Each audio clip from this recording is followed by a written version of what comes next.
서울의 가장 부유한 동네, 평창동에 위치한 한상그룹 한 회장의 저택. 저녁 식사 자리의 공기는 값비싼 샹들리에의 불빛만큼이나 차갑고 무거웠다. 거대한 원목 테이블 위에는 미슐랭 스타 셰프가 요리한 완벽한 코스 요리가 놓여 있었지만 그 누구도 음식의 맛을 제대로 느끼지 못하는 듯했다. 날카로운 은식기가 대리석 접시에 부딪히는 소리만이 어색한 침묵을 갈랐다. 그 침묵의 중심에는 한유라가 있었다. 한상그룹의 둘째 딸. 그녀는 이 집안에 보이지 않는 유령 같은 존재였다. 어릴 때부터 모든 스포트라이트는 화려하고 야심만만한 언니. 한유진의 차지였다. 유라는 조용했고 자신만의 세계에 머무는 것을 좋아했다. 그녀는 재능 있는 주얼리 디자이너였지만 가족들은 그녀의 꿈을 그저 철없는 취미 정도로 여겼다. 그들에게 유라는 오직 가문의 사업을 위한 또 하나의 자산일 뿐이었다. 유라야, 자세 좀 바로 하거라. 곧 초에 서방 집안 사람이 될 아이가 그렇게 구부정해서 쓰겠니? 어머니인 박 여사의 날카로운 지적이 유라의 어깨를 찔렀다. 유라는 테이블 아래에서 주먹을 꽉 쥐었다. 초의 서방. 생각만 해도 속이 메스꺼워지는 이름. 최강민, 국내 굴지의 라이벌 기업. 태강그룹의 잔혹한 후계자. 아버지 한 회장이 와인잔을 내려놓으며 말했다. 그의 목소리에는 사업적 만족감만이 담겨 있었다. 태강과의 합병건은 순조롭게 진행되고 있다. 이번 주 안으로 최종 사인을 할 거야. 그리고 너희의 결혼 날짜는 합병 발표와 함께 다음 달로 잡았다. 아버지 유라가 저도 모르게 소리쳤다. 저는 그 사람과 결혼하고 싶지 않아요.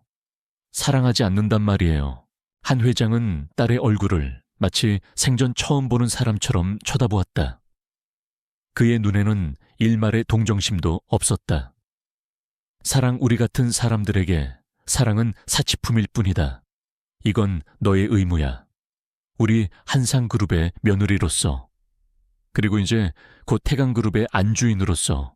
언니 유진이 경멸이 섞인 미소를 지으며 거들었다. 유라야, 철 좀 들어. 최강민 상무쯤 되는 남자를 마다하는 여자가 어디 있니? 내 분수에 넘치는 행운인 줄 알아. 바로 그때 대화의 주인공인 최강민이 와인잔을 들고 유라를 향해 건배를 청하는 신용을 했다. 그의 잘생긴 얼굴에는 오만한 미소가 걸려 있었다. 그는 유라의 감정이 아닌 그녀를 소유물로 보는 남자의 눈빛으로 말했다. 걱정 마. 유라 씨, 내가 당신에게 제공할 것들을 사랑하는 법은 금방 배우게 될 테니 그 순간 유라는 깨달았다. 이곳은 집이 아니라 화려한 감옥이라는 것을, 그리고 자신은 팔려나가는 상품이라는 것을. 숨이 막혔다. 더 이상은 견딜 수 없었다. 그녀는 조용히 자리에서 일어나 방으로 향했다. 누구도 그녀를 붙잡지 않았다. 그녀의 반항은 그저 어린아이의 투정 정도로만 여겨질 뿐이었다. 그날 밤 유라는 죄수처럼 자신의 감옥에서 탈출했다. 그녀는 작은 가방에 자신의 디자인 포트폴리오와 약간의 비상금, 그리고 어머니가 물려주신 낡은 목걸이만을 챙겼다. 거대한 저택의 모든 하인들이 잠든 시간, 그녀는 자신의 방 창문을 통해 정원으로 뛰어내렸다. 그리고 어둠 속으로 불확실한 미래를 향해 달렸다. 저택에서 한참을 벗어나 어두운 도로변에서 그녀는 숨을 헐떡이며 택시를 잡았다. 멈춰 선 것은 최신형 고급 세단이 아닌 약간 낡았지만 먼지 하나 없이 깨끗하게 관리된 평범한 개인 택시였다. 운전석의 남자가 창문을 내렸다. 권지혁. 유라는 지난 몇 달간 숨막히는 집을 탈출하고 싶을 때마다 콜택시 앱을 통해 그를 호출하곤 했다. 그는 언제나처럼 과묵했고 차분했다. 화려하게 잘생긴 얼굴은 아니었지만 그의 깊은 눈에서는 묘한 안정감이 느껴졌다. 운전대를 잡은 그의 손은 강하고 믿음직스러워 보였다. 어디로 모실까요? 그의 낮은 목소리가 물었다. 유라는 채 올라탔다. 일단 그냥 가주세요. 택시는 잠든 도시의 불빛 속으로 조용히 미끄러져 들어갔다. 지혁은 아무것도 묻지 않았다. 그저 묵묵히 운전을 할 뿐이었다. 그는 유라가 추워하는 것을 눈치채고 히터를 틀어주었고 말없이 생수 한 병을 건넸다. 그녀의 세계에서는 한 번도 경험해보지 못했던 아무런 대가도 바라지 않는 작은 친절이었다. 그의 택시 안은 세상에서 가장 안전한 피난처처럼 느껴졌다. 하지만 피난은 영원할 수 없었다. 미터기 요금이 올라갈수록 그녀의 불안감도 커져만 갔다. 그녀는 갈 곳이 없었다. 날이 밝으면 아버지의 사람들이 그녀를 찾아낼 것이고 최강민이 그녀를 비웃으며 다시 감옥으로 끌고 갈 것이다. 절망의 끝에서 그녀의 머릿속에 미친 생각이 스쳤다. 지난 몇 달간 그녀가 지켜본 이 남자, 권지혁. 그는 언제나 약속 시간을 정확히 지켰고 과속이나 난폭 운전을 하지 않았으며 결코 사적인 질문을 하지 않았다. 그는 그녀가 아는 유일한 안전한 남자였다. 그녀는 순전히 낯선 사람의 친절함이라는 세상에서 가장 불확실한 것에 자신의 모든 것을 걸기로 결심했다. 아저씨, 차 좀 세워주세요. 지혁이 강변도로 갓길에 차를 세웠다. 유라는 떨리는 심장을 안고 그를 향해 돌아섰다.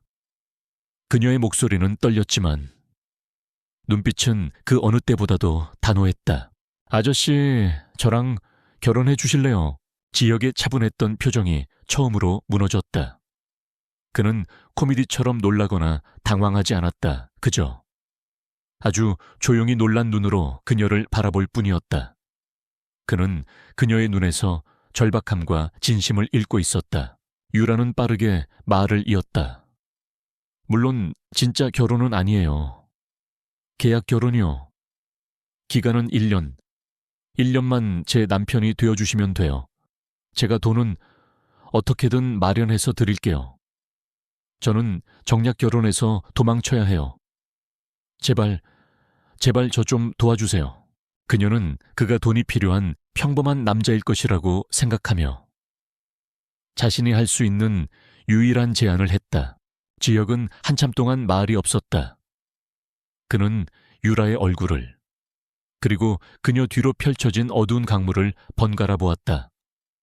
그는 돈에 대해서는 묻지 않았다. 대신 전혀 예상치 못한 질문을 던졌다. 그렇게 하면 모든 걸 잃게 될 겁니다. 가족, 돈, 당신이 누리던 모든 것들 감당할 수 있겠습니까? 그의 질문은 거래에 대한 것이 아니었다. 오직 그녀에 대한 걱정이었다. 유라는 그 예상치 못한 배려에 순간 울컥했다. 그녀는 단호하게 고개를 끄덕였다. 자유를 얻을 수 있다면요. 그건 저에게 모든 것보다 더 소중해요. 지혁은 다시 한번 침묵에 잠겼다. 그는 창밖의 도시 불빛을 잠시 바라보더니 이내 그녀에게로 고개를 돌렸다. 그의 표정은 지극히 진지했다.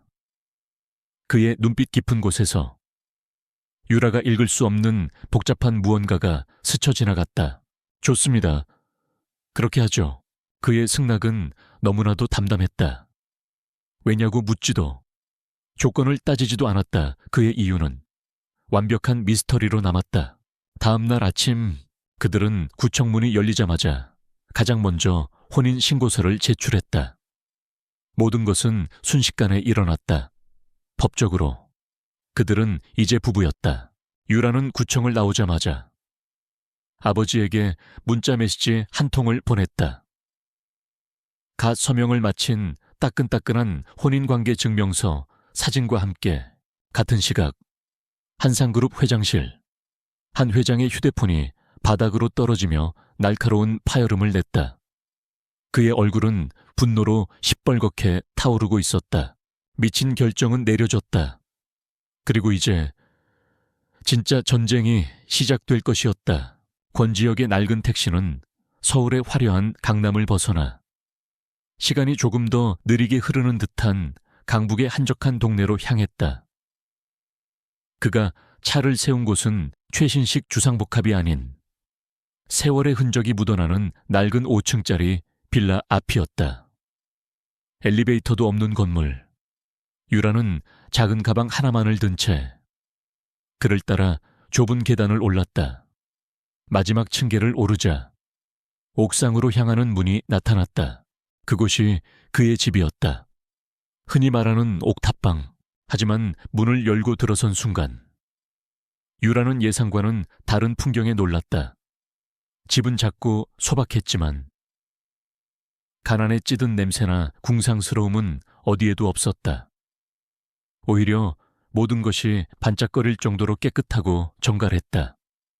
낡았지만 잘 관리된 원목 가구, 한쪽 벽면을 가득 채운 거대한 책장, 그리고 주인의 성격을 보여주듯 각 잡혀 정리된 살림살이들. 옥상으로 난 문을 열자 작은 테라스에 주인이 정성껏 가꾼 허브와 꽃 화분들이 놓여 있었다. 그곳에서 내려다보는 서울의 야경은 평창동 저택에서 내려다보던 것과는 다른 따뜻하고 인간적인 아름다움을 품고 있었다.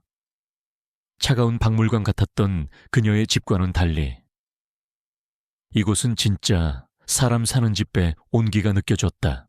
방이 하나뿐이라서 지혁이 멋쩍은 듯 말했다.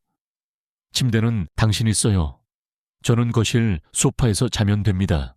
그는 너무나도 당연하다는 듯이 유일한 침실을 그녀에게 내주었다. 그리고는 집 안에 오래된 가스레인지 사용법, 온수가 나오기까지 시간이 좀 걸리는 보일러 작동법 등을 차근차근 설명해 주었다. 평생 누군가의 시중을 받으며 살아온 유에게는 모든 것이 낯설고 신기했다. 어색한 분위기를 깬 것은 지혁이 끓여준 소박한 김치찌개였다.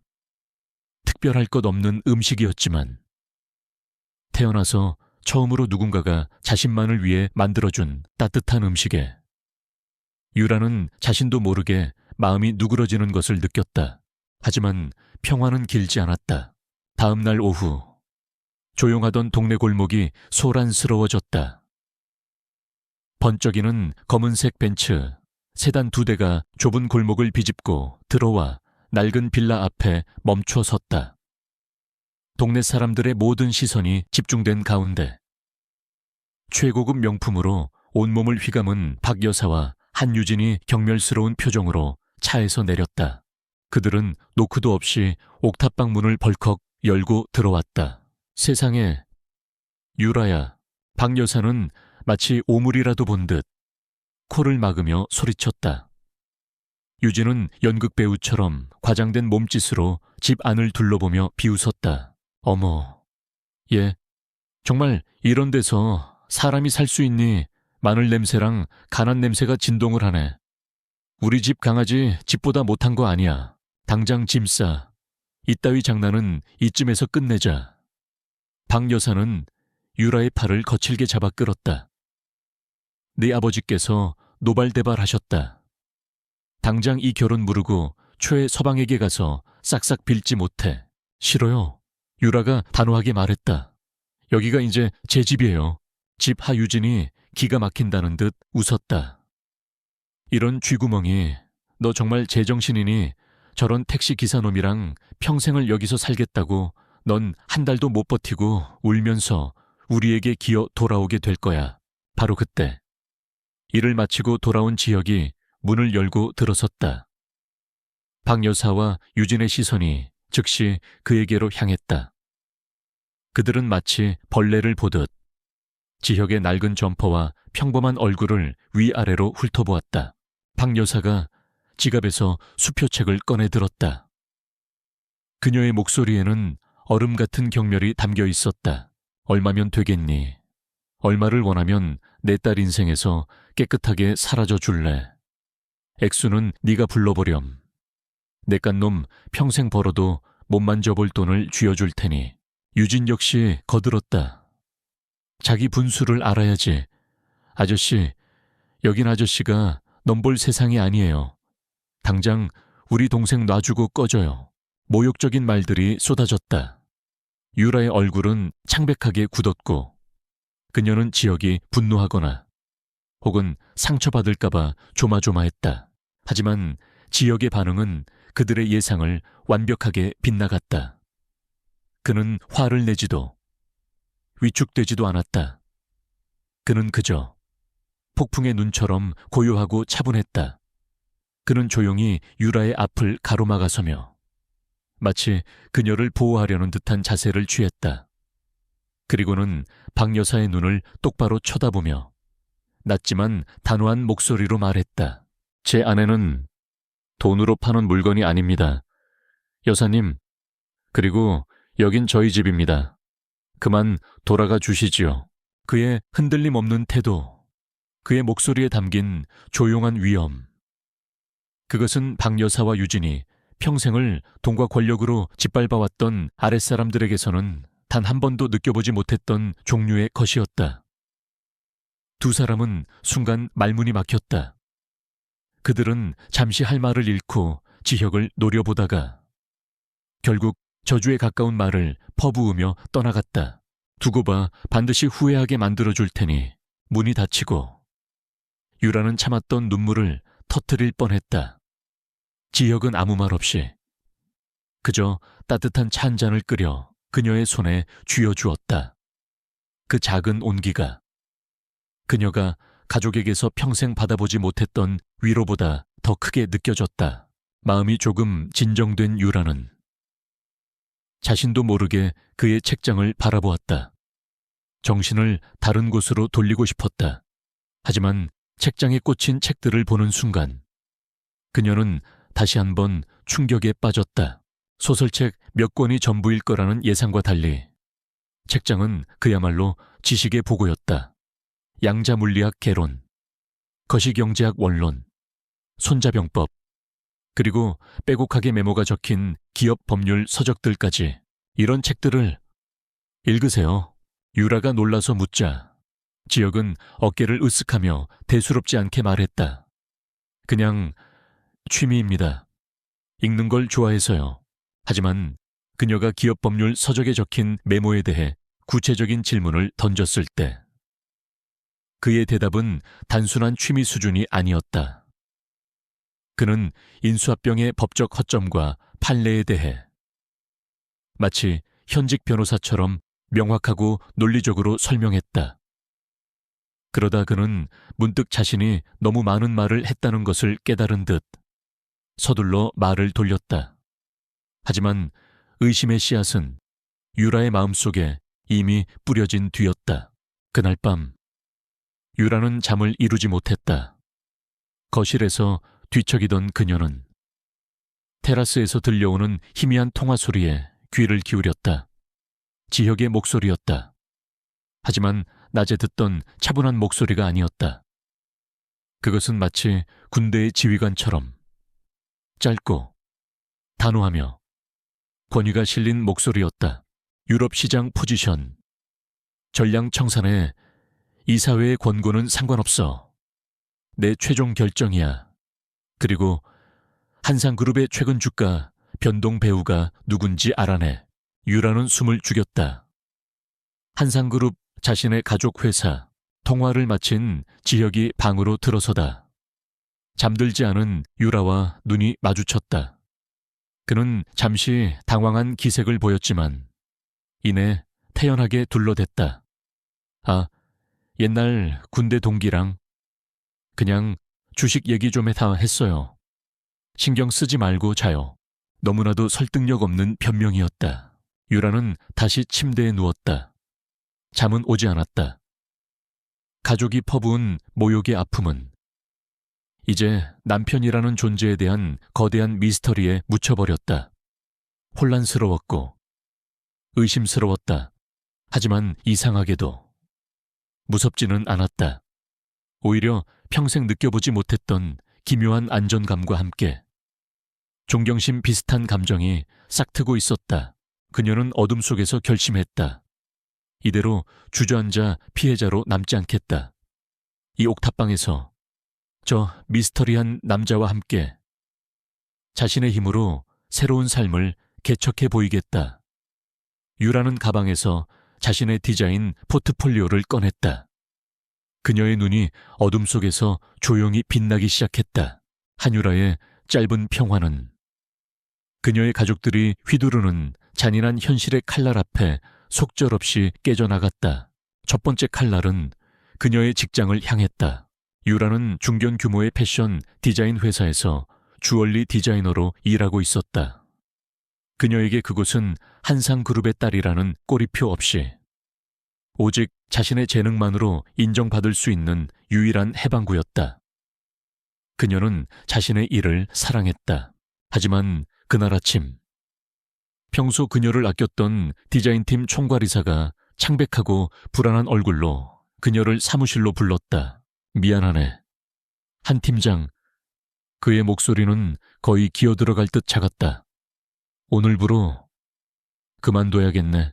네 이사님, 그게 무슨 말씀이세요? 어젯밤 한상그룹과 태강그룹 양쪽에서 동시에 연락이 왔네. 한유라 팀장을 해고하지 않으면 우리 회사와의 모든 광고 및 생산 계약을 파기하겠다고. 자네도 알다시피 우리 회사에 명운이 걸린 계약들이야. 나로서는 어쩔 도리가 없네. 정말 미안하네. 그것은 사형 선고였다. 아버지는 그녀가 세상과 소통할 수 있는 유일한 창문을 자신의 손으로 직접 못 박아 버린 것이다. 그녀는 짐을 챙겨 쫓겨나듯 회사를 나왔다. 비참했다. 자신이 쌓아 올린 모든 것이 가족의 손짓 한 번에 먼지처럼 사라질 수 있다는 사실을 뼈저리게 깨달았다. 두 번째 칼날은 더 빠르고 치명적이었다. 회사 앞 카페에서 잠시 마음을 추스르려던 그녀는 커피값을 계산하려다 당황스러운 상황에 직면했다. 신용카드가 정지되어 있었다. 설마 하는 마음에 스마트폰으로 은행 앱에 접속했다. 그녀의 이름으로 된 모든 계좌의 장원은 연으로 표시되어 있었다. 가족 신탁에 셔묶여 있던 그녀의 모든 금융 자산이 동결된 것이다. 그녀는 이제 집에서 뛰쳐나올 때 챙겼던 약간의 현금을 제외하고는 말 그대로 무일푼 신세가 되었다. 세상으로부터 완벽하게 고립되고 단절되었다는 공포가 그녀를 덮쳤다. 망연자실한 채 거리로 나선 그녀의 옆으로 요란한 엔진음과 함께 눈부신 빨간색 페라리가 급정거했다. 차에서 내린 것은 최강민이었다. 그는 머리부터 발끝까지 완벽하게 차려입은 채 이 모든 상황을 즐기고 있다는 듯한 오만한 미소를 짓고 있었다. 꼴이 말이 아니네. 한유라 씨. 그는 경멸이 가득한 눈으로 그녀를 훑어보았다. 이게 당신이 원하던 자유라는 건가? 아주 볼만하군. 구질구질하고 처량해. 비켜. 유라가 차갑게 말했다. 아직도 자존심은 남았나 보군. 최강민은 비웃으며 그녀에게 다가왔다. 내가 관대한 제안을 하지. 지금이라도 그 택시 기사놈과의 웃기지도 않는 소꿉장난을 끝내고 내게 돌아와. 그럼 자비롭게도 당신의 아버지를 설득해서 모든 걸 원래대로 돌려주지. 당신의 카드, 당신의 직장, 당신의 화려했던 인생 전부를 말이야. 그것은 관대한 제안이 아니었다. 자신의 자존심을 만족시키기 위한 굴욕적인 항복 요구였다. 바로 그때 길모퉁이를 돌아 익숙한 은색 택시 한 대가 다가왔다. 퇴근 시간에 맞춰 그녀를 데리러 온 권지혁이었다. 번쩍이는 페라리 옆에 멈춰선 그의 낡은 택시는 초라하기 짝이 없었다. 최강민은 완벽한 비교 대상을 찾았다는 듯 더욱 의기양양하게 지혁을 향해 턱짓을 했다. 저기 봐. 저게 바로 당신의 미래야. 저 낡아빠진 고물차 안에서 평생 매캐한 매연 냄새나 맡으며 늙어 죽는 거지. 최강민은 지혁에게 다가가 지갑에서 두툼한 현금 다발을 꺼내 그의 가슴팍에 던지듯 찔러주었다. 오늘 하루 일당이다. 이거 받고 내 약혼녀 앞에서 그만 꺼져주시지. 그는 유라의 팔을 거칠게 잡아 끌려 했다. 하지만 그의 손은 유라에게 닿지 못했다. 어느새 다가온 지혁이 그들의 사이를 가로막았기 때문이었다. 그는 분노를 터뜨리거나 주먹을 날리지 않았다. 그는 그저 움직이지 않는 벽처럼 조용히 서 있을 뿐이었다. 하지만 그의 눈빛은 이전과는 달랐다. 평소의 온화함은 사라지고 감히 넘볼 수 없는 차갑고 단단한 무언가가 자리 잡고 있었다. 그는 최강민의 눈을 똑바로 응시하며 조용하지만 뼈가 시릴 만큼 위압적인 목소리로 말했다. 내 아내에게서. 그 손때 그의 기세에 최강민은 순간적으로 주춤했다. 일개 택시 기색에서 나올 리 없는 사람을 압도하는 기운이었다. 유라는 그 순간 모든 것을 결정했다. 최강민의 추악한 본성과 지혁의 조용한 강인함. 그녀는 최강민의 손을 뿌리치고 지역의 택시 조수석에 올라탔다. 나는 굶어 죽는 한이 있어도 당신에게 돌아가는 일은 없을 거야. 택시는 분노로 일그러진 최강민을 뒤로 한 채 조용히 출발했다. 옥탑방으로 돌아온 유라는 모든 것을 잃었다는 절망감에 주저앉을 뻔했다. 직업도, 돈도 이제 그녀에게는 아무것도 없었다. 가족들이 옳았을지도 모른다. 그녀는 이 험한 세상에서 살아남을 수 없을지도 모른다. 하지만 지혁은 그녀를 동정하지 않았다. 그는 그녀를 나약한 피해자가 아닌 능력이 있는 성인으로 대했다. 그는 내가 모든 걸 해결해 주겠다고 말하는 대신 그녀에게 조용히 물었다. 이제 어떻게 할 겁니까? 그 질문은 그녀에게 자신의 운명을 스스로 결정하라는 무언의 격려였다. 그는 이어서 말했다. 당신의 디자인 포트폴리오를 봤습니다. 아주 재능이 있더군요. 그의 조용한 믿음. 그것은 유라의 꺼져가던 마음에 작은 불씨를 지폈다. 그래, 나는 디자이너다. 거대한 회사가 없으면 어떤가? 나만의 브랜드를 만들면 된다. 아주 작은 온라인 쇼핑몰이라도, 허름한 작업실이라도 좋다. 절망은 희미한 결심으로 바뀌기 시작했다. 하지만 저에겐 아무런 자본금이 없는걸요. 그녀의 한숨 섞인 말에 지혁은 말없이 방 안으로 들어갔다. 그리고는 장롱 깊숙한 곳에 숨겨두었던 낡은 나무 상자를 꺼내왔다. 그 안에는 세월의 흔적이 묻어나는 낡은 통장 하나가 들어있었다. 그는 그 통장을 그녀의 앞에 내밀었다. 많지는 않지만 제가 가진 전부입니다. 통장에 찍힌 금액은 택시기사의 저축이라고는 믿기 어려울 만큼 제법 큰 액수였다. 하지만 유라를 놀라게 한 것은 액수가 아니었다. 저는 당신의 남편입니다. 내 아내의 꿈에 투자하는 겁니다. 그의 눈에는 한치의 망설임도 없었다. 완전한 신뢰. 그것은 그녀가 평생을 갈망했지만 단 한 번도 받아보지 못했던 것이었다. 유라의 눈에 뜨거운 눈물이 차올랐다. 그날 밤 옥탑방의 작은 거실은 유라의 디자인 스튜디오로 변신했다. 공간은 비좁았지만 희망과 에너지로 가득 차 있었다. 그녀는 미친 듯이 스케치북에 디자인을 쏟아냈다. 이야기 속에서 처음으로 그녀의 얼굴에 생생한 열정이 피어올랐다. 지혁은 문가에 조용히 서서 그런 그녀를 알 수 없는 미소를 지으며 바라보고 있었다. 그는 그녀에게 돈을 주었지만 더 중요한 것을 주었다. 세상과 맞서 싸울 수 있다는 자기 자신에 대한 믿음을. 첫 번째 폭풍이 지나간 자리에 새로운 꿈이 태어나고 있었다. 옥탑방의 작은 거실은 더 이상 거실이 아니었다.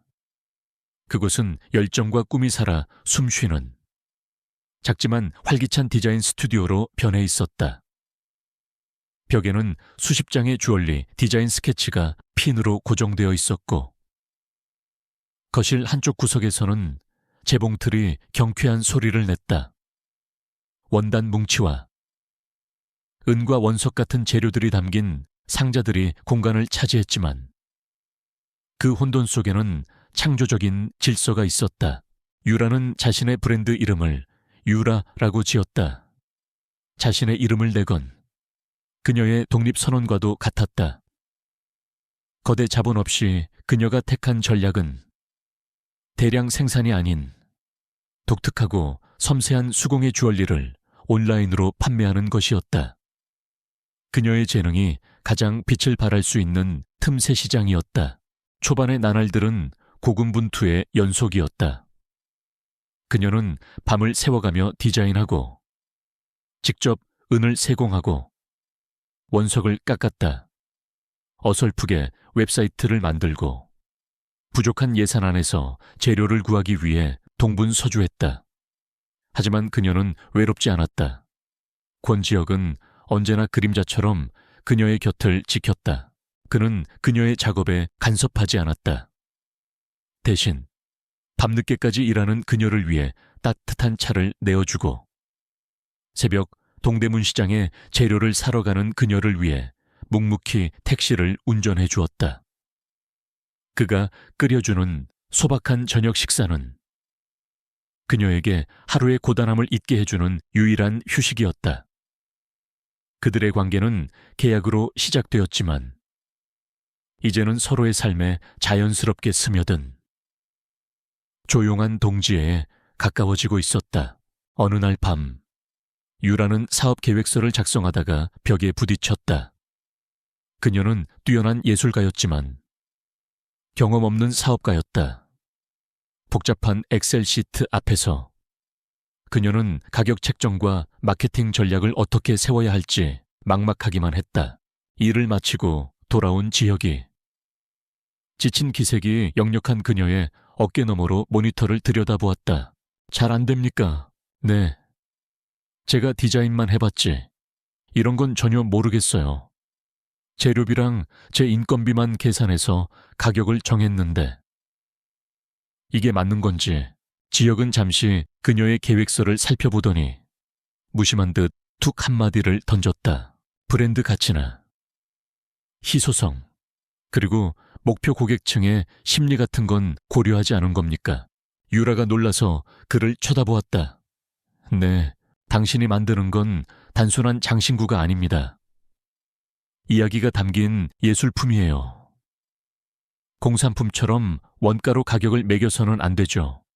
예술품처럼. 그 가치를 인정받을 수 있는 가격을 매겨야 합니다. 그는 너무나도 자연스럽게 전문적인 경영 용어를 사용했다. 유라는 할 말을 잃었다. 마케팅은요? 그가 다시 물었다. 일단 SNS에 열심히 홍보해 보려고요. 그것만으로는 부족합니다. 당신의 주 고객층이 될 만한 특정 그룹을 타겟으로 마이크로 인플루언서들을 활용한 바이럴 마케팅을 시도해보는 건 어떻습니까? 지오펜싱 광고를 통해 특정 지역의 잠재 고객에게만 집중적으로 노출시키는 전략도 효율적일 겁니다. 유라는 입을 벌린 채 그를 쳐다보았다. 지오펜싱 마이크로 인플루언서 택시기사의 입에서 나올 리 없는 단어들이었다. 어떻게 그런 걸 아세요? 아, 지역은 잠시 당황한 기색을 보였지만 이내 능숙하게 둘러댔다. 택시 안에서 라디오를 많이 듣습니다. 여의도에서 손님들을 태우다 보면 별의별 이야기를 다 듣게 되거든요. 그럴듯한 변명이었지만 유라의 마음속에 피어난 의심을 완전히 잠재우지는 못했다. 그녀는 그날 이후 지역을 좀 더 유심히 관찰하기 시작했다. 그리고 며칠 후 결정적인 사건이 터졌다. 유라의 독창적인 디자인이 입소문을 타기 시작하면서 한 부티크 호텔에서 VIP 고객들을 위한 맞춤형 액세서리 라인을 제작해달라는 첫 번째 대형 주문이 들어왔다. 그녀의 브랜드를 한 단계 도약시킬 수 있는 절호의 기회였다. 하지만 호텔의 구매 담당 박 부장은 작은 신생업체들을 상대로 갑질을 일삼기로 업계의 악명 높은 인물이었다. 협상 테이블에서 그는 오만한 태도로 유라를 몰아붙였다. 이 디자인 마음에 드는군. 우리가 제시하는 가격은 개당 3만 원이요. 그리고 모든 디자인의 저작권은 우리 호텔에 귀속되는 조건이지. 납품 기한은 다음 주까지. 어떻게? 할 텐가? 터무니없는 가격, 불가능한 마감일, 그리고 디자이너의 영혼과도 같은 저작권을 통째로 내놓으라는 약탈적인 조건이었다. 유라는 모욕감에 얼굴이 붉어졌지만 이 기회를 놓치고 싶지 않은 마음에 쉽사리 거절하지도 못하고 있었다. 그때 유라를 데리러 온 지역이 우연히 카페 안으로 들어왔다. 그는 멀찍이 서서 박 부장의 마지막 말을 듣게 되었다. 결국 협상은 결렬되었고 유라는 패배감에 젖어 택시에 올라탔다. 그녀는 지역에게 자초지종을 설명하며 한숨을 쉬었다. 제가 너무 경험이 없었나 봐요. 어떻게 대처해야 할지 하나도 모르겠어요. 지역은 묵묵히 그녀의 말을 다 들어주었다. 그리고는 신호대기에 차가 멈춘 사이 교과서를 읽는 것처럼 완벽한 협상 전략을 그녀에게 설명해주기 시작했다. 그는 전형적인 압박 전술을 사용하고 있는 겁니다. 그럴 땐 가격으로 협상하면 안 됩니다. 가치로 협상해야죠. 당신의 디자인이 그 호텔의 브랜드를 얼마나 더 고급스럽게 만들어줄 수 있는지를 역설해야 합니다. 그리고 저작권은 절대 넘겨서는 안 됩니다. 대신 우리 호텔에서만 독점적으로 판매할 수 있는 라이선스 계약을 제안하세요. 그들은 당신의 디자인을 소유하는 게 아니라 사용할 권리를 사는 겁니다. 그렇게 되면 그들은 당신의 파트너가 되는 거고 더 이상 당신을 함부로 대할 수 없게 되죠. 다음 날 유라는 지역이 알려준 전략으로 무장하고 다시 박 부장을 만났다. 그녀는 그의 대본을 완벽하게 연기했다. 그녀의 갑작스러운 자신감과 비즈니스적인 태도에 박 부장은 당황했다. 그는 더 이상 그녀를 얕볼 수 없다는 것을 깨달았고 그녀의 제안이 논리적이고 자신에게도 이득이 된다는 것을 인정한 뒤 훨씬 더 유리한 조건으로 계약서에 도장을 찍었다. 그날 밤 유라는 자신의 작업실에 앉아 손에 쥔 계약서를 내려다보았다. 첫 번째 큰 승리였다. 하지만 기쁨과 함께 깊은 불안감이 그녀를 덮쳤다. 그녀는 거실 구석에서 조용히 경제학 서적을 읽고 있는 지역을 바라보았다. 친절하고 소박한 택시기사. 그 이미지가 서서히 균열을 일으키며 그 뒤에 숨겨진 전혀 다른 누군가의 모습을 언뜻언뜻 비추고 있었다. 그는 누구일까? 그는 대체 무엇을, 왜 자신에게 숨기고 있는 걸까? 의심의 조각들이 테이블 위에 흩뿌려졌다. 그리고 유라는 이제 그 조각들을 맞추기 시작해야 한다는 것을 깨달았다. 시간이 흘러 계절이 바뀌었다. 옥탑방의 작은 스튜디오에서 시작된 유라는 기적처럼 조금씩 세상에 이름을 알리기 시작했다. 한유라의 독창적이고 섬세한 디자인은 거대 자본의 마케팅 없이도 안목 있는 소수의 고객들 사이에서 입소문을 탔다. 한 인디 잡지에 실린 작은 특집 기사. 유명 배우가 우연히 착용한 귀걸이 사진 하나가 기폭제가 되었다. 그녀의 온라인 쇼핑몰 주문량은 폭주했고 특히 처음 기회를 주었던 부티크 호텔과의 협업은 대성공을 거두며 업계에 신선한 충격을 주었다. 유라는 변해 있었다. 더 이상 한상그룹의 그늘에 가려진 소심한 둘째 딸이 아니었다. 그녀는 잠 못 이루는 밤과 씨름하고 자신의 손으로 직접 무언가를 창조해내며 세상과 당당히 마주서는 작지만 강인한 사업가였다. 열정은 그녀의 눈을 빛나게 했고 자신감은 그녀를 더 아름답게 만들었다. 권지혁과의 관계 역시 새로운 국면을 맞았다. 계약이라는 딱딱한 단어는 어느새 그들의 일상에서 희미해져 갔다. 그들은 함께 저녁을 먹고 각자의 고단했던 하루에 대해 이야기했으며 때로는 옥상 테라스에 앉아 말없이 서울의 야경을 바라보았다. 그의 정체에 대한 의문은 여전히 풀리지 않은 퍼즐처럼 남아있었지만 유라는 당분간 그 미스터리를 묻어두기로 했다. 지금 그녀에게 중요한 것은 그가 주는 설명할 수 없는 신뢰와 안정감이었다. 하지만 그들의 조용한 행복은 분노에 찬 제국의 심기를 건드리고 말았다. 최강민이 이끄는 태강그룹은 젊은 층을 겨냥한 새로운 주얼리 브랜드를 야심차게 론칭할 계획이었다. 하지만 공교롭게도 그들의 디자인은 유라의 가장 인기 있는 컬렉션과 놀라울 정도로 흡사했다. 업계에서는 태강이 신생 디자이너의 아이디어를 노골적으로 베꼈다는 소문이 파다했다. 태강그룹 이사회 회의실. 최강민은 인생 최대의 굴욕을 맛보고 있었다. 상무, 이게 어떻게 된 일인가? 한 늙은 이사가 비꼬듯 물었다. 우리가 고작 동네 구멍가게만도 못한 신생 브랜드의 디자인을 따라했다는 말이 사실인가? 업계의 웃음거리가 되고 싶나? 최강민의 얼굴이 분노로 일그러졌다. 그는 얼마 전 한유라와의 파혼 때문에 이미 사교계에서 체면을 구긴 터였다. 그런데 이제는 사업에서까지 그가 버린 여자가 만든 브랜드에게 발목을 잡힌 것이다. 그의 오만한 자존심은 산산조각났다. 그는 단순히 경쟁에서 이기고 싶은 것이 아니었다.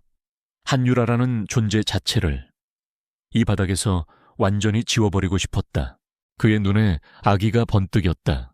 걱정 마십시오. 벌레를 잡는 데는 살충제가 제격이니까요. 그날 이후 거대 제국의 무자비한 공격이 시작되었다. 첫째, 표절과 가격 전쟁. 태강은 막대한 자본력을 이용해 유라의 디자인을 조잡하게 복제한 제품들을 그녀의 판매가의 절반도 안 되는 가격으로 시장에 쏟아냈다. 유라의 브랜드 가치는 하루아침에 희석되기 시작했다. 둘째, 공급망 차단. 최강민은 유라가 거래하는 모든 원석과 은 공급업체들을 파악했다. 그리고는 그들에게 압력을 넣었다. 태강과 계속 거래하고 싶으면 유라와의 모든 거래를 끊으라고. 작은 공급업체들은 거대 기업의 협박 앞에 속수무책으로 무릎을 꿇었다. 유라의 재료 주문서는 하루가 멀다 하고 거래 불가 통보와 함께 되돌아왔다. 셋째, 여론 조작. 태강의 홍보팀은 언론을 이용했다. 유라의 품질과 독창성에 의문을 제기하는 기사들이 나타나기 시작했다. 심지어는 유라가 먼저 대기업의 디자인을 도용했다는 식의 악의적인 루머까지 퍼뜨렸다. 유라는 절망했다. 그녀가 피땀 흘려 쌓아 올린 모든 것이 거대한 공룡의 발굽 아래 무참히 짓밟히고 있었다. 그녀의 작은 회사는 태강이라는 제국에 맞서 싸울 법무팀도 자금력도 없었다. 그녀는 다시 한번 거대한 벽 앞에 선 무력한 개인일 뿐이었다. 바로 그 시각, 한적한 지하 주차장에 세워진 낡은 택시 안, 권지혁은 운전석에 앉아 있었다. 하지만 그는 택시 기사가 아니었다. 그는 낡은 점퍼 차림 그대로 최첨단 보안 기능이 탑재된 태블릿 PC로 암호화된 화상 통화를 하고 있었다. 화면 반대편에는 빈틈없는 수트를 차려입은 날카로운 인상의 남자가 고개를 숙이고 있었다. 대한민국에서 가장 비밀스러운 테크 기업 아우라 그룹의 비서실장 김민준이었다. 회장님, 김민준의 목소리는 정중했다. 예상대로 태강그룹이 유라 브랜드에 대한 공격을 시작했습니다. 보고해. 지역의 목소리는 낮고 차가웠다. 온화한 택시기사의 흔적은 어디에도 없었다. 제국의 왕좌에 앉은 냉혹한 지배자의 목소리였다. 김민준이 태강의 표절, 공급망 차단, 여론 조작에 대해 상세히 보고했다. 보고를 듣는 내내 지역의 표정은 얼음처럼 굳어 있었다. 그의 눈에서 위험한 불꽃이 타올랐다.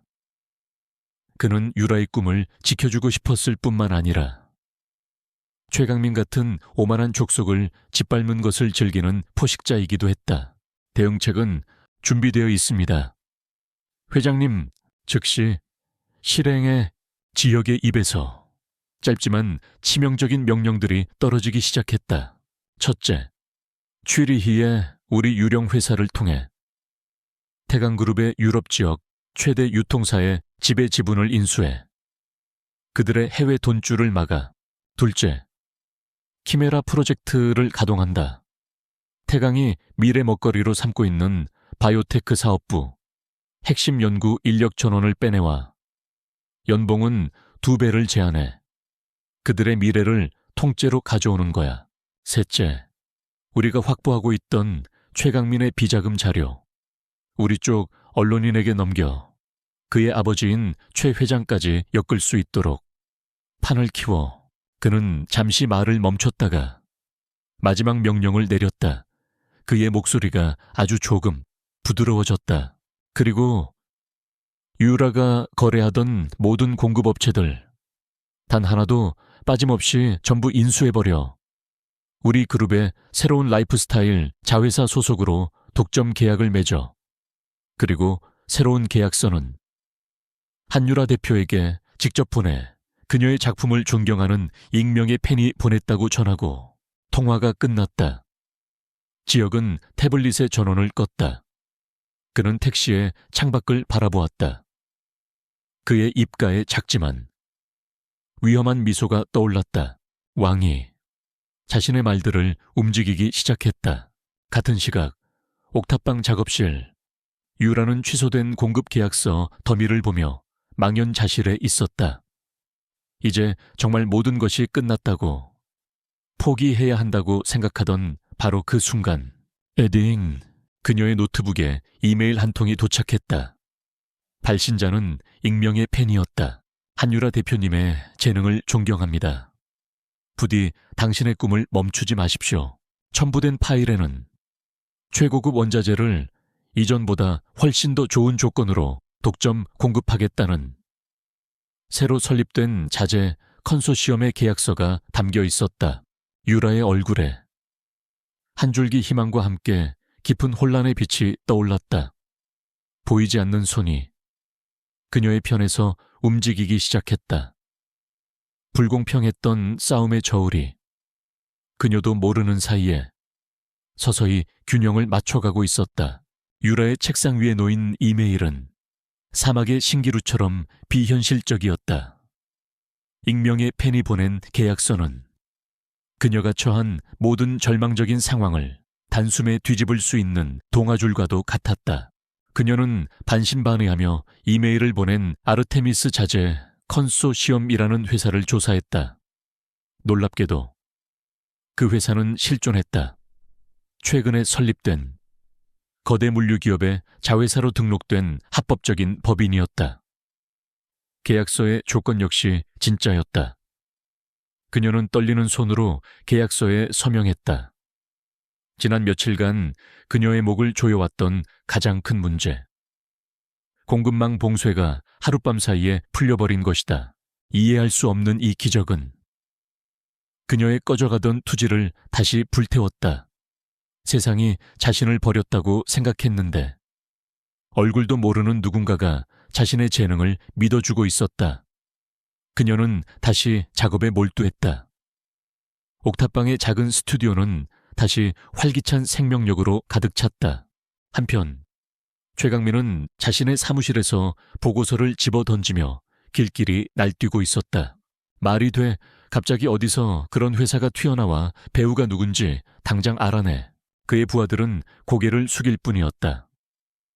그들은 아르테미스라는 회사의 자금 흐름을 추적하려 했지만 모든 것이 스위스 은행의 철저한 장막 뒤에 가려져 있었다. 최강민은 자신의 완벽한 계획이 실패했다는 사실에 분노했다. 그는 자신이 모르는 세상, 자신이 통제할 수 없는 힘이 존재한다는 것을 상상조지 못했다. 첫 번째 기적에 이어 두 번째 기적이 찾아왔다. 공급망 문제는 해결되었지만 자금난이 그녀의 발목을 잡았다. 태강그룹의 가격 전쟁으로 인해 수익률은 악화되었고 늘어난 주물량을 소화하기 위한 설비 투자와 인력 충원이 시급했다. 그녀는 지역이 건네준 초기 자본금을 거의 다 소진한 상태였다.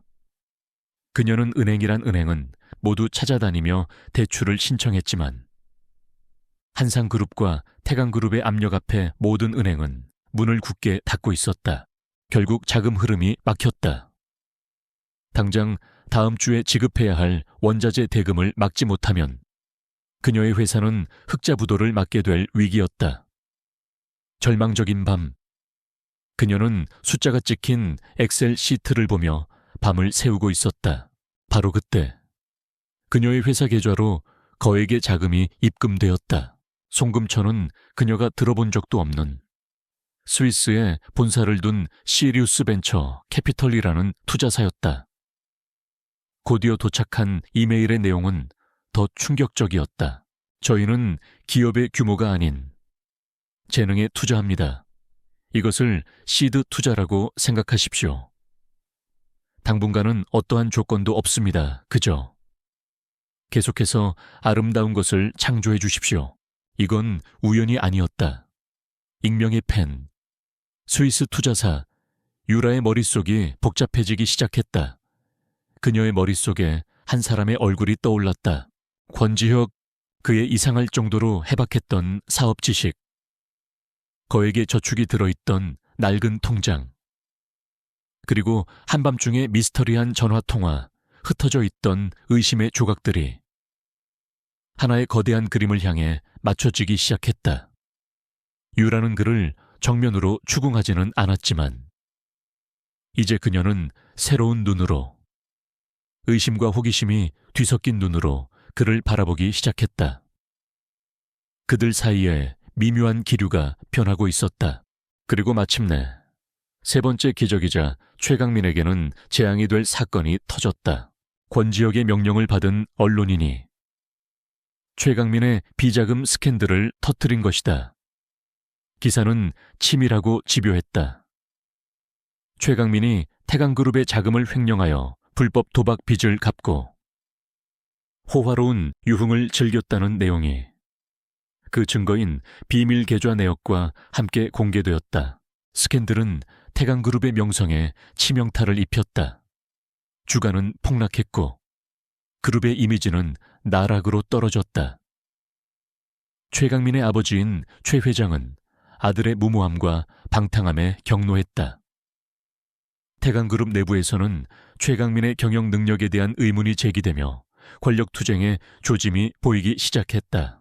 최강민은 더 이상 한유라라는 작은 벌레를 신경 쓸 여유가 없었다. 그는 자신의 자리와 목숨을 부지하기 위해 내부의 불을 끄는데 모든 힘을 쏟아야만 했다.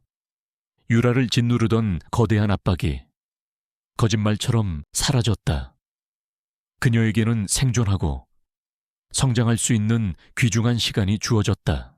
그날 밤 유라는 최강민의 스캔들에 대한 뉴스를 보았다. 통쾌함보다는 거대한 혼란스러움이 그녀를 지배했다. 자신을 구해준 이 모든 기적들이 마치 잘 짜인 각본처럼 자신의 적이 무너지는 타이밍에 맞춰 일어났다. 너무나도 완벽했다. 저녁 식사를 준비하기 위해 장을 봐온 지혁이 옥탑방으로 들어섰다.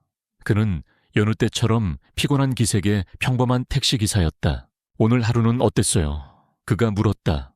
유라는 그를 바라보았다.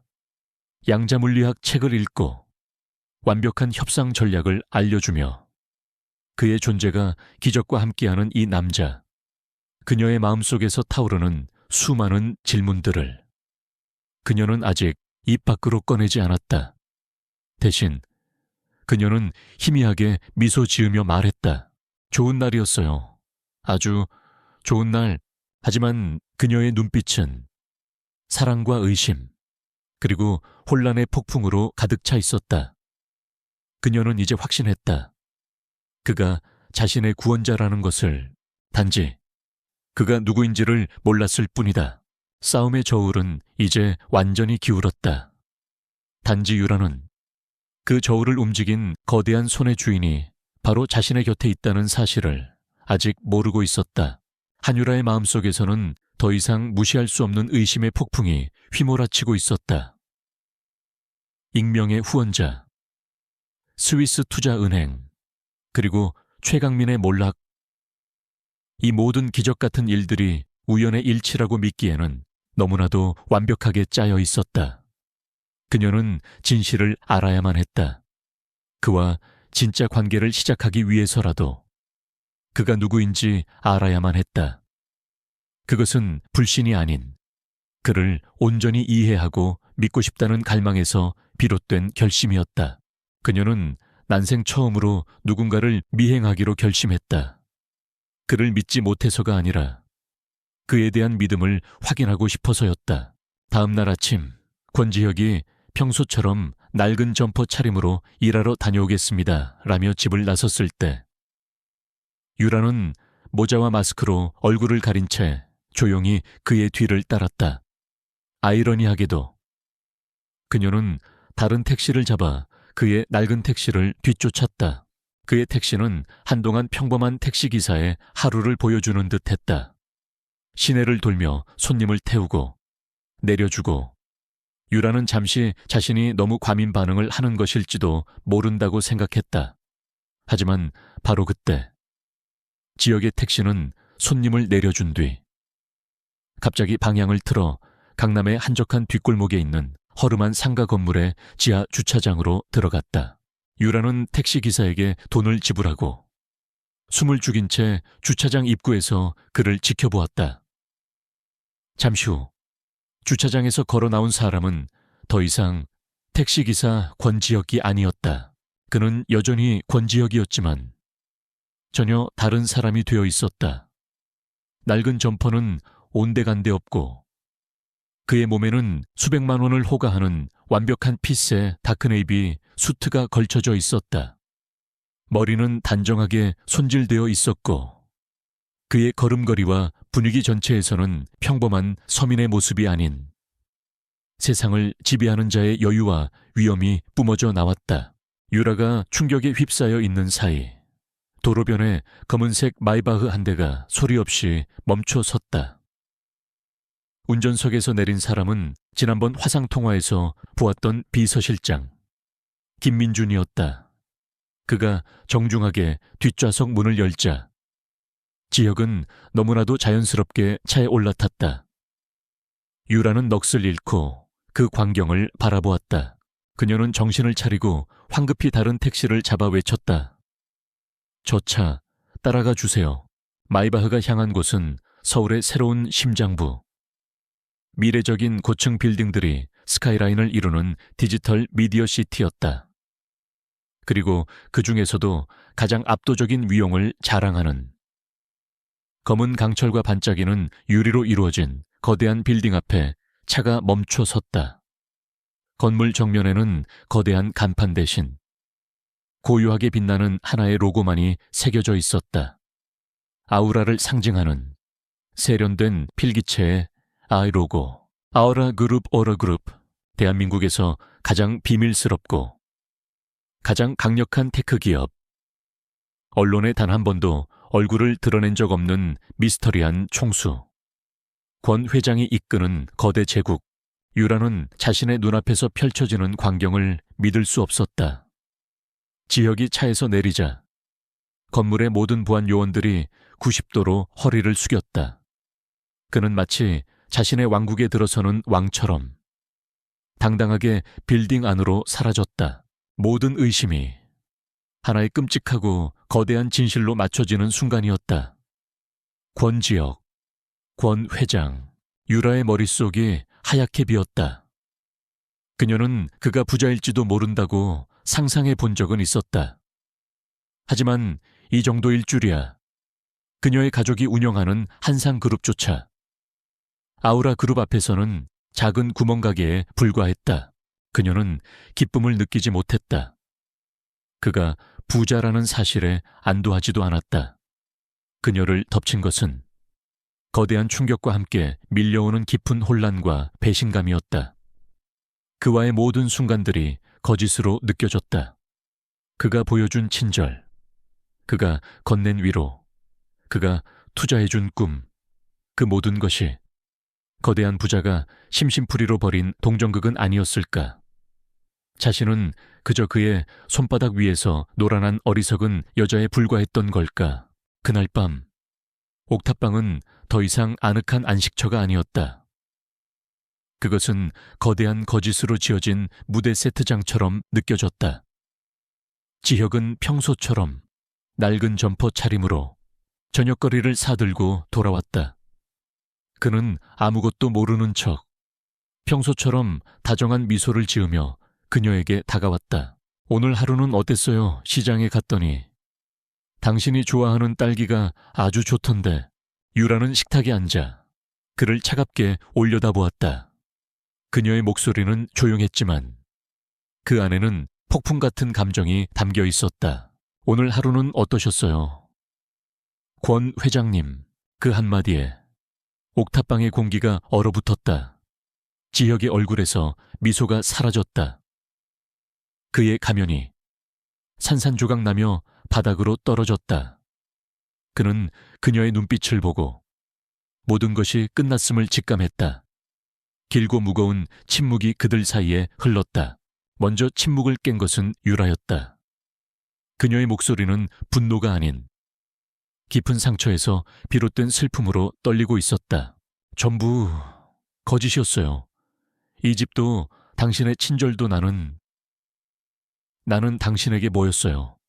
지루한 재벌 회장님의 심심풀이 장난감 불상에서 던져준 동정의 대상이었나요? 그녀는 돈 때문에 화가 난 것이 아니었다. 자신의 진심과 싹트기 시작했던 사랑이 기만당했다는 사실에 마음이 찢어질 듯 아팠다. 지혁은 처음으로 변명하지 않았다. 그는 그저 깊은 후회가 담긴 눈으로 그녀를 바라볼 뿐이었다. 미안합니다. 내가 듣고 싶은 건 그 말이 아니에요. 유라가 소리쳤다. 눈물이 그녀의 뺨을 타고 흘러내렸다. 왜 그랬어요? 왜 나를 속였어요?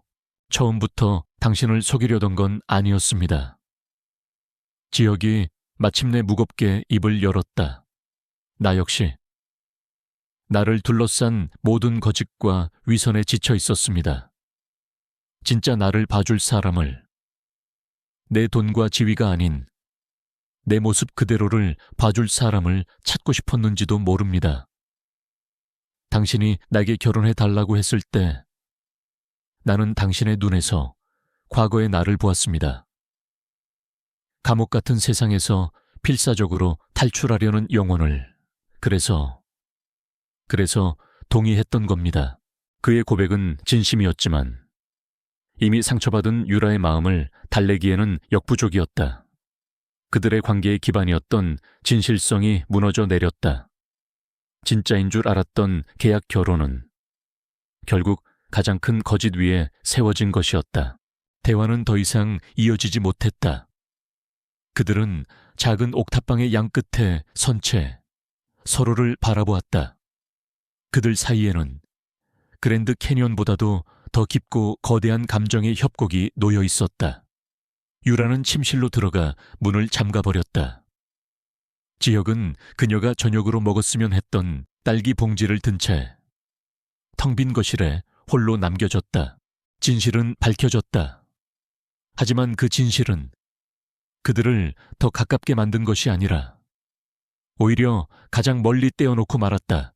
이제 문제는 그들이 이 거짓의 폐허 위에서 다시 시작할 수 있느냐 하는 것이었다.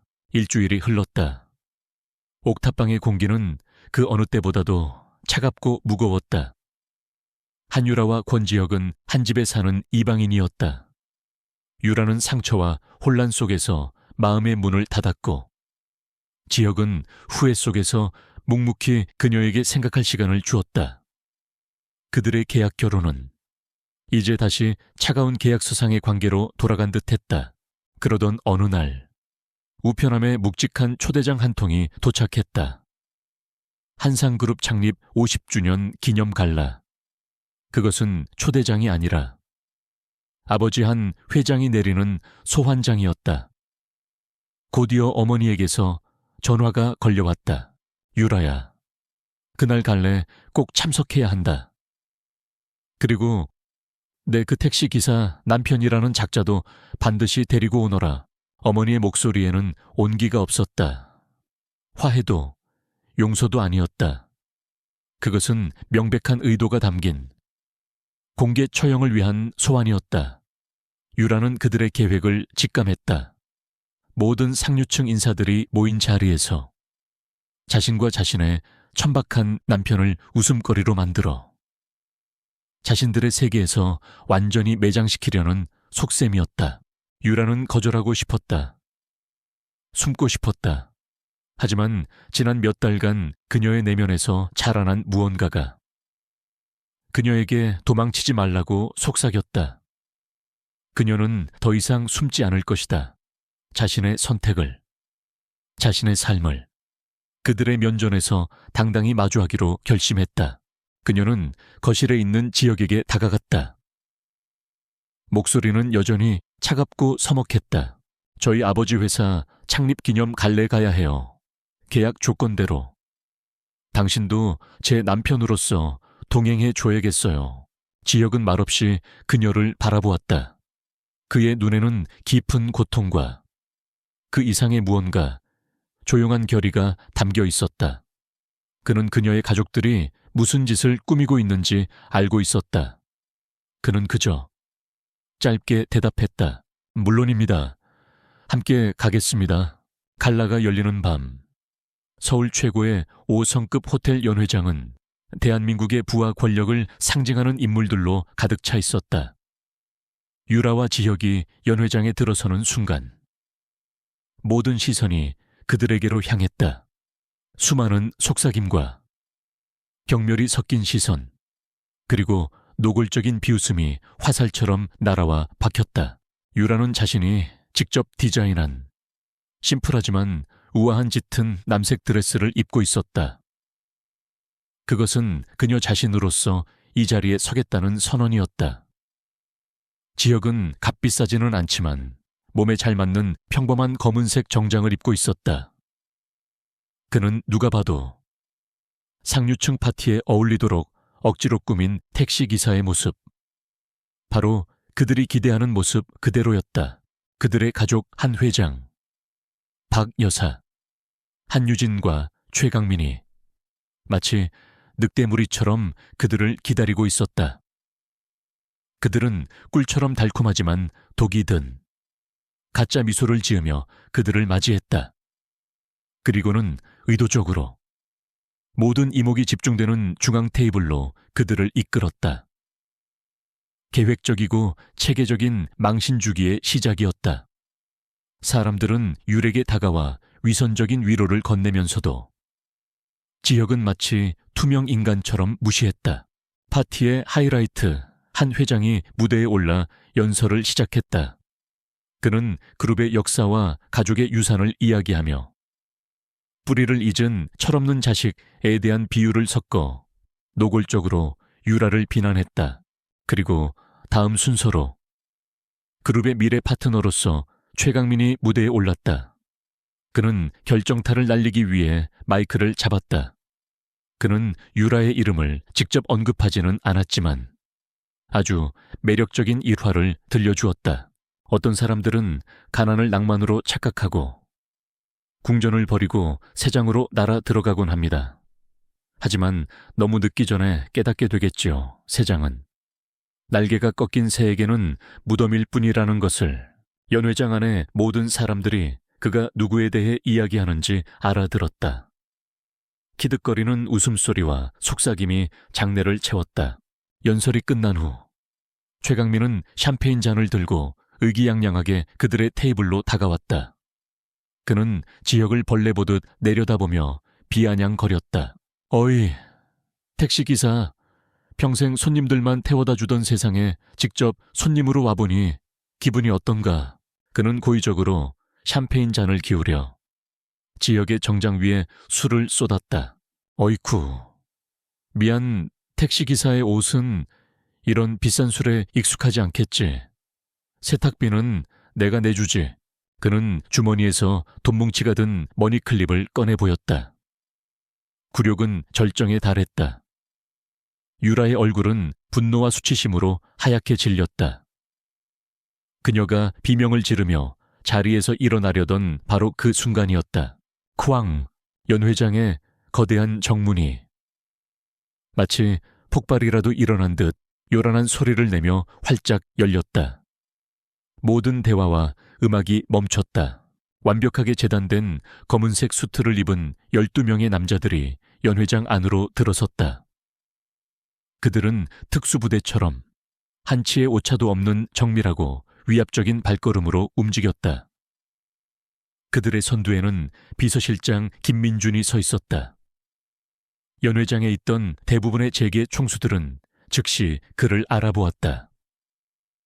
아우라 그룹의 전설적인 실세이자 유령 같은 권 회장의 유일한 오른팔. 그들의 얼굴이 하얗게 질렸다. 남자들은 다른 누구에게도 눈길을 주지 않았다. 그들은 경악에 빠진 군중을 가르며 오직 한 방향으로 굴욕의 현장이 펼쳐지고 있는 중앙 테이블을 향해 똑바로 걸어왔다. 그들은 지역의 앞에 멈춰 섰다. 최강민은 여전히 혼란스러운 미소를 지은 채 서 있었다. 그리고 다음 순간 김민준을 필두로 한 12명의 남자들 전원이 마치 약속이라도 한 듯 낡은 검은색 정장을 입은 남자를 향해 허리를 90도로 완벽하게 숙였다.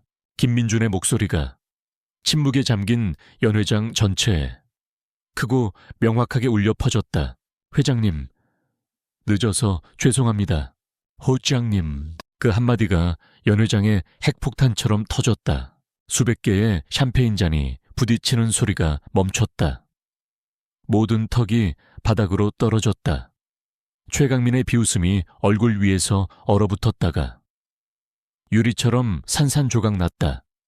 한 회장의 얼굴은 잿빛으로 변했다. 박 여사와 한유진은 정말로 유령이라도 본 듯 비명을 지를 힘조차 잃었다. 그리고 한유라, 그녀는 그저 자신의 남편을, 그 초라한 택시기사를, 이제 우주의 중심이 되어버린 그 남자를 멍하니 바라볼 뿐이었다. 왕이 그의 화려한 데뷔를 마쳤다. 한상그룹 창립 50주년 기념 갈라는 대한민국 재계 역사상 최악의 스캔들이자 가장 극적인 반전의 무대로 기록될 것이었다. 권지혁의 정체가 밝혀지는 순간 연 회장은 그대로 얼어붙었다.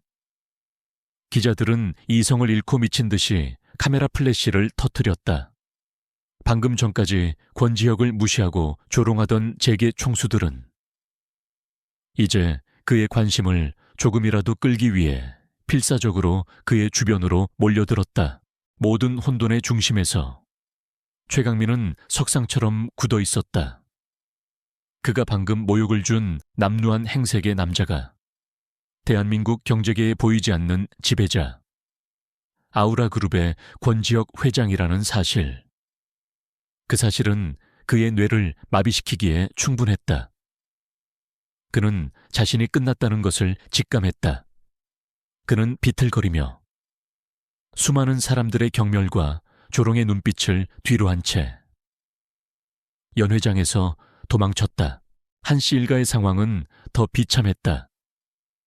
한 회장은 충격에 거의 실신 직전이었고 박 여사와 한유진은 유령을 본 사람처럼 새하얗게 질려 있었다. 자신들이 공개적으로 처형하려 했던 사위가 자신들의 목숨줄을 쥔 포식자였다는 사실. 그들의 화려했던 갈라는 그들 스스로가 판 무덤이 되었다. 권지혁은 그 누구에게도 눈길을 주지 않았다. 그는 승리에 도취하지도 복수를 즐기지도 않았다. 그는 오직 충격과 혼란, 배신감, 그리고 알 수 없는 감정의 폭풍 속에서 떨고 있는 아내 한유라만을 바라보았다. 그는 부드럽게 그녀의 손을 잡았다. 집에 갑시다. 그는 경악에 빠진 군중을 가르며 그의 팀원들이 만들어준 보호막 속에서 유라를 데리고 조용히 혼돈의 현장을 빠져나왔다. 다음 날 세상은 뒤집혔다. 숨겨진 용, 아우라그룹 권지혁 회장 베일을 벗다. 모든 신문과 방송이 그의 이야기로 도배되었다. 그리고 폭풍의 후폭풍은 가장 먼저 최강민과 태강그룹을 덮쳤다. 아우라그룹은 공식적으로 태강그룹 및 그 계열사와의 모든 파트너십과 투자를 철회한다고 발표했다. 그들이 공들여왔던 유럽 유통망은 하루아침에 아우라의 손에 넘어갔고 미래 사업으로 키우던 바이오테크 팀의 핵심 인력들은 전원 아우라로 이적했다.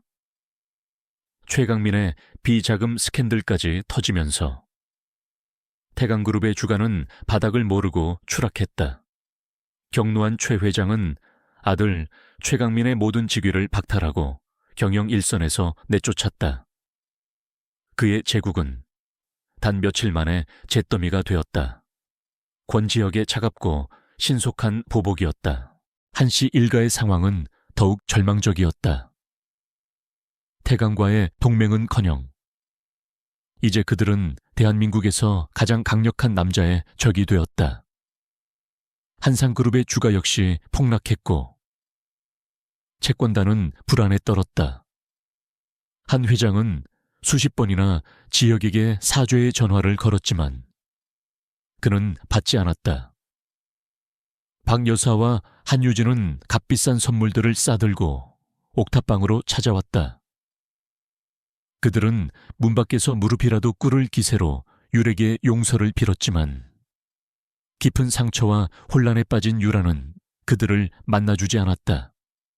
그들의 뒤늦은 후회는 너무나 얕고 이기적이었다. 폭풍의 중심이었던 옥탑방은 이제 폭풍이 지나간 후에 고요함만이 감돌았다. 그날 밤 마침내 유라와 지혁은 마주 앉았다. 그들의 안식처였던 소박한 공간은 이제 진실과 거짓이 뒤섞인 어색한 무대처럼 느껴졌다. 먼저 입을 연 것은 지혁이었다. 그는 모든 것을 고백했다. 그는 젊은 나이에 사고로 부모님을 잃고 아우라 그룹을 물려받았다. 그의 주변에는 그의 돈과 지위만을 보고 몰려드는 사람들 뿐이었다.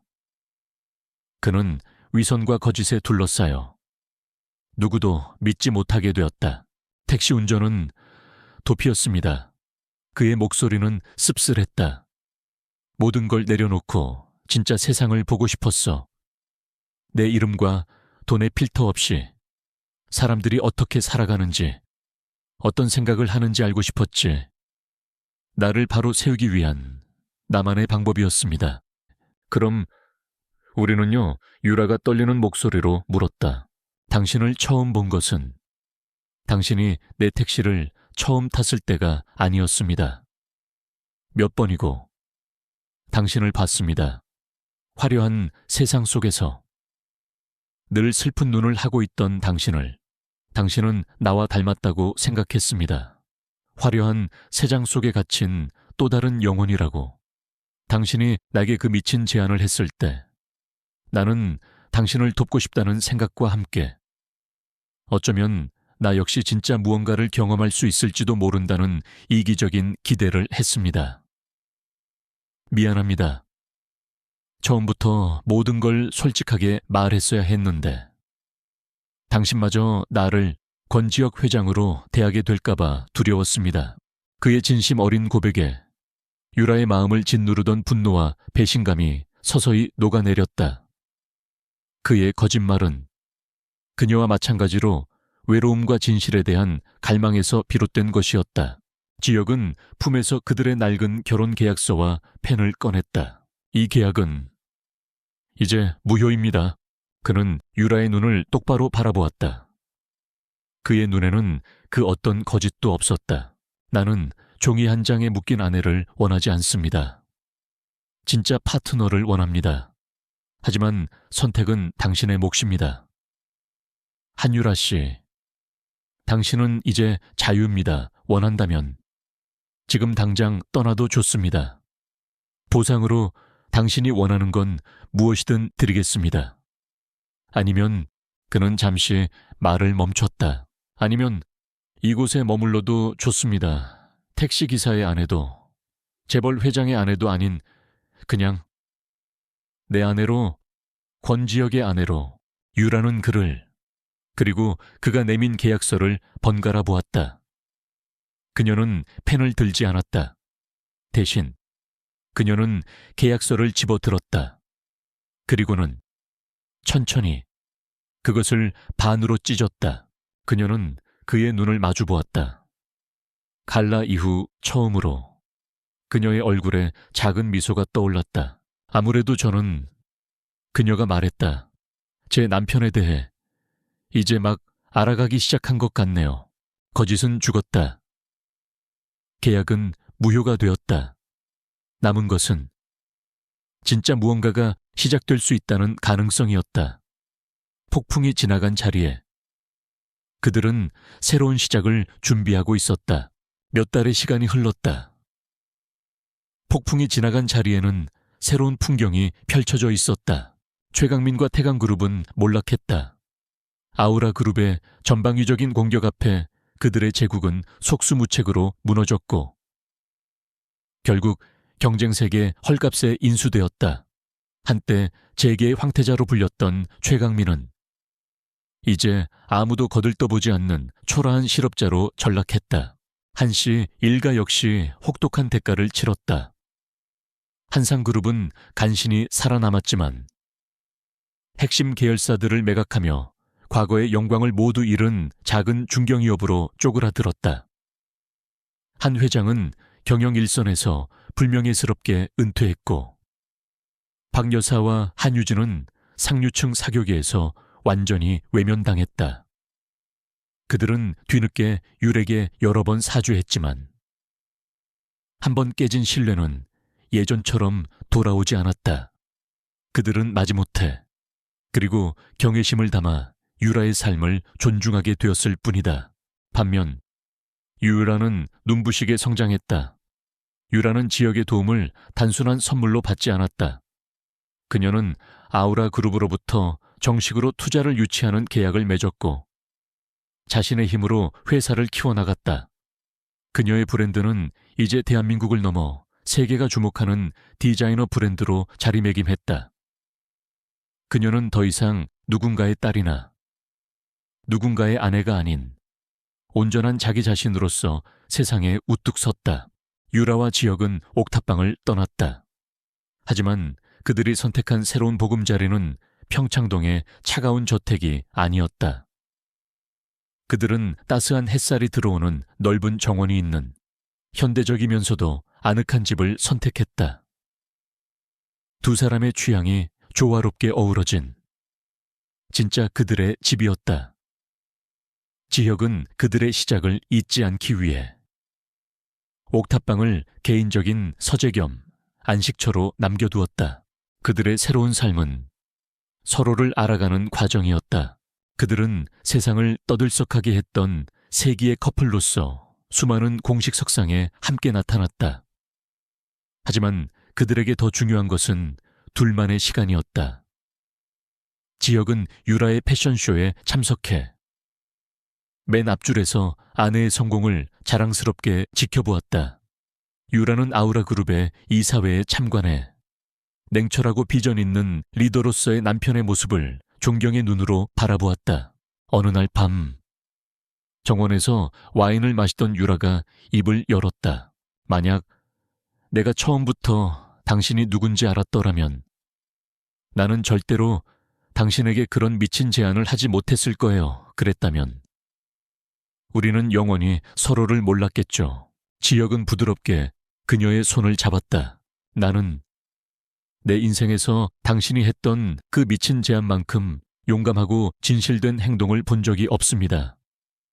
당신의 그 절박함이 나를 위선적인 세상에서 구원해 준 겁니다. 그들의 기묘했던 시작. 그것은 거짓 위에 세워졌지만 역설적이게도 그 거짓 때문에 서로의 가장 깊은 진실을 발견할 수 있게 해주었다. 그들의 관계는 이제 그 어떤 의심도 없는 완전한 신뢰 위에 세워져 있었다. 어느 주말 아침 유라가 잠에서 깼을 때 지혁은 곁에 없었다. 침대 머리맡에는 그가 남긴 작은 메모가 놓여 있었다. 잠깐 드라이브 하러 갑니다. 혹시 괜찮다면 함께 가시겠습니까?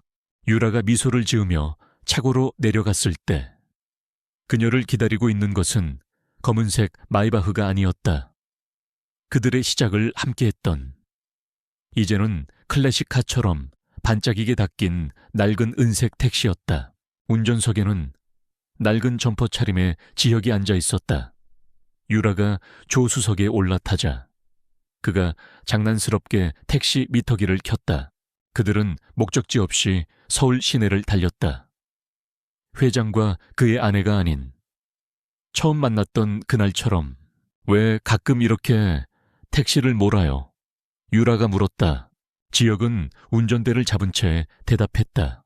회장이라는 왕좌는 때로는 사람을 고립시킵니다. 사람을 서류 위의 숫자로 보게 만들죠. 하지만 이 운전대는 나를 땅에 발붙이게 해줍니다. 이 거리의 모든 사람들에게는 각자의 이야기와 꿈과 고통이 있다는 사실을 잊지 않게 해주죠. 그리고 내가 어떻게 당신을 만났는지를 기억하게 해줍니다. 택시는 그들의 추억이 담긴 옥탑방 앞에 멈춰 섰다. 그들은 테라스에 서서 예전처럼 서울의 풍경을 내려다보았다. 지혁이 그녀를 돌아보며 말했다. 나는 궁전이 아닌 옥탑방의 한유라와 사랑에 빠졌습니다. 재벌가의 딸이 아닌 자신의 꿈을 위해 싸웠던 눈부신 디자이너와 사랑에 빠졌습니다. 유라가 그의 눈을 마주보며 대답했다.